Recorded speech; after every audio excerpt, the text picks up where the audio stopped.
നീ ഒരു പെണ്ണ് കെട്ട്. അതിനെ കെട്ടാൻ പറ്റിയ പെണ്ണ് എവിടെ ജോർജ് ചേട്ടാ? ഇതാണ് ലോക കോമഡി. അണ്ണനൊന്ന് കണ്ണു തുറന്ന് നോക്ക്. പെണ്ണിന്റെ പ്രപഞ്ചമല്ലേ ഇത്? സത്തം പോടാത്, പേസക്കൂടാത്. നീ എന്റെ അമ്മയെ കണ്ടിട്ടുണ്ടോ? ഇല്ല. ഈ ജോർജ് ചേട്ടൻ ഓ, കണ്ടിട്ടുണ്ടോ? എന്തൊരു തേജസ്സാ മുഖത്ത്. തേജസ് മാത്രമല്ല, ആ ക്യാരക്ടർ. എന്റെ അമ്മയുടെ ക്വാളിറ്റീസ് ഉള്ള ഒരു പെണ്ണിനെ ഞാൻ ഇതുവരെ കണ്ടിട്ടില്ല. അല്ല, അപൂർവമായി ചിലരെയൊക്കെ കണ്ടിട്ടുണ്ട്. പക്ഷെ അവരൊക്കെ നേരത്തെ കെട്ടിപ്പോയി. ഇവിടെ പെണ്ണെന്ന് പറയുമ്പോൾ നമുക്കൊരു റെസ്പെക്ട് തോന്നുന്നുണ്ട്.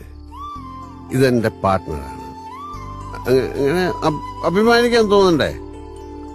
അങ്ങനെ ഒരു പെണ്ണ് എന്റെ കൺമുമ്പിൽ വരട്ടെ, അപ്പൊ ഞാൻ കെട്ടാൻ ജോർജ് ചേട്ടാ. ഞാൻ എത്ര പങ്ക് കഴിച്ചു? 3 എണ്ണം. അത്രയുള്ളൂ. ആ 5 വർഷത്തെ ഗ്യാപ്പിന് ശേഷം 3 എണ്ണം. അയ്യേ, ഒഴിക്കോ ചേട്ടാ 3 എണ്ണം കൂടെ. ആ, കല്യാണി, ആ. കളവാണി, ആ